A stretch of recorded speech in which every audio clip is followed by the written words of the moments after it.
Hi everyone, my name is Madison Ferguson McDermott, and this is my annotated walkthrough, and it will be demonstrating a lesson from my first year college success curriculum intervention.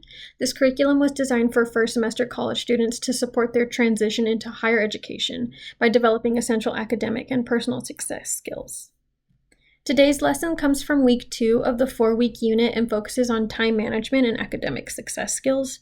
During week 1, students learned about college expectations, goal setting, and campus resources. This lesson builds upon that foundation by helping students develop practical strategies for managing their time and organizing their academic responsibilities. The learning objectives for today's lessons are students will create a weekly schedule that balances academic and personal responsibilities. Students will apply effective time management and prioritization strategies, and students will practice using the Cornell note-taking method to organize information effectively. These objectives align with the AAC&U Essential Learning Outcomes and the NACE Career Readiness Competencies, particularly career and self-development and critical thinking. The lesson is designed for approximately 75 minutes. The lesson follows the gradual release of responsibility model. I do, we do, you do together, you do independently. So 10 minutes will be spent on a bell ringer. 15 minutes will be spent on direct instruction, 15 minutes group activity, 20 minutes independent practice, 10 minutes Cornell notes, and then 5 minutes on the exit ticket. So for the opening activity, students will enter the classroom and complete a short bell ringer. On the screen, the question will be, think about last week. When did you feel most overwhelmed? Why? Students will spend around 3 minutes writing individually. Afterwards, students discuss their responses with a partner. As students talk, I will circulate the classroom, listening to common themes. This serves as my first formative assessment because it helps me identify misconceptions and determine students' current understanding of time management. Following partner discussions, we briefly share responses as a class. Many students will typically identify with procrastination, poor planning, or balancing work and school responsibilities. Then discussion will naturally transition into today's lesson. Using a presentation, I will introduce 4 key concepts: prioritization, time blocking, smart scheduling, and avoiding procrastination. Rather than simply defining each strategy, I will model how I would organize a typical college student's weekly schedule. I will display a blank weekly calendar, then I will think aloud while filling it in. So for example, I know my biology exam is Friday, so I want to begin studying on Monday instead of Thursday night. This modeling demonstrates my thinking process rather than simply showing students the finished product. Throughout instruction, I will ask questions such as, what would happen if everything on your schedule were labeled urgent? What task would be completed earlier? Students will respond verbally or through a digital poll. And then this keeps students actively engaged instead of passively listening. For guided practice, the students will receive a fictional student profile. For example, Jordan works 20 hours each week, takes 5 classes, plays intramural sports, and has several assignments due.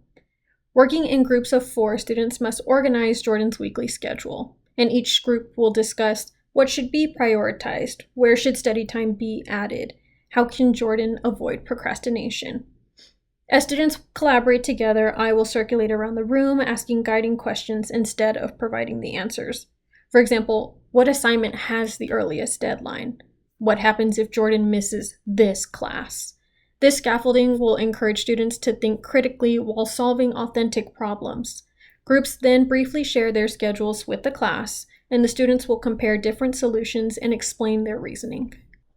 For independent practice, students will create their own weekly schedule using either a planner they brought that they own. I will also have planner templates, or they can use Google Calendar.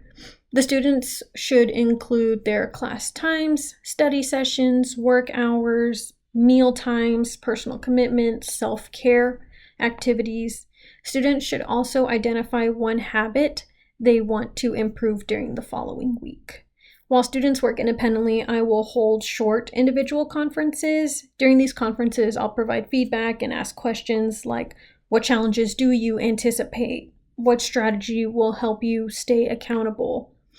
These conferences allow me to personalize instruction based on each student's needs. And then we will move to Cornell note activity. Before ending class, students practice the Cornell note-taking method. I will model how to organize notes using the presentation I did that day, and then students will revise the notes they took during class using the Cornell format. This reinforces organizational skills while providing another opportunity for guided practice. To conclude the lesson, students will complete an exit ticket. They will answer 3 questions. What is one strategy you plan to implement this week? What challenge might prevent you from following your schedule? And what campus resources could help if that challenge did occur? The exit ticket serves as my final formative assessment. It also allows me to identify students who may need additional support before the next class meeting. For student-teacher interactions throughout this lesson, interaction is intentionally frequent. First, the students reflect independently, then they collaborate with peers. Throughout the group work, I circulated and asked questions rather than simply giving answers. During independent work, I met individually with the students to provide personalized feedback, and this creates multiple opportunities for communication while supporting different learning preferences. Assessments also occurred throughout the lesson rather than only at the end. Formative assessments included bell ringers, partner discussion, classroom observations, group schedule activity, individual conferences, and the exit ticket. The primary summative assessment for the week is the completed academic success portfolio, which includes the student's weekly schedule, reflection, and a study plan. Moving to strengths and challenges. One of the strengths of this lesson is its emphasis on authentic learning. Rather than discussing time management in theory, students immediately apply these concepts to realistic situations and then to their own lives. This helps make the content meaningful and relevant, increasing student engagement and encouraging the transfer of learning beyond the classroom. Another strength is the use of multiple instructional strategies. Modeling, scaffolding, collaborative learning, guided practice, independent application, and continuous formative assessments provide students with several opportunities to practice new skills while receiving timely feedback. One of the anticipated challenges is that students enter college with different levels of experience in organization and time management. Some may complete the activities really quickly, while others may require additional support or more individualized guidance. Managing this range of abilities within a single class period may also affect pacing.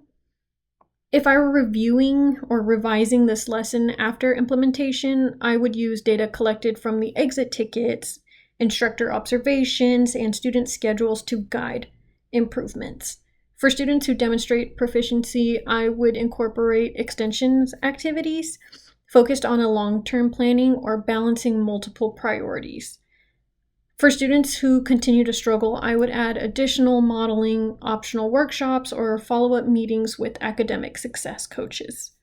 I would also adjust the pacing of group activities if needed more time to discuss and then apply the concepts. Overall, this lesson supports the goals of the first-year college success by equipping students with practical academic strategies they can immediately apply throughout their college experience. Through scaffolding instruction, collaborative learning, and ongoing assessment, students build the confidence and skills needed to be more independent and successful learners. Thank you.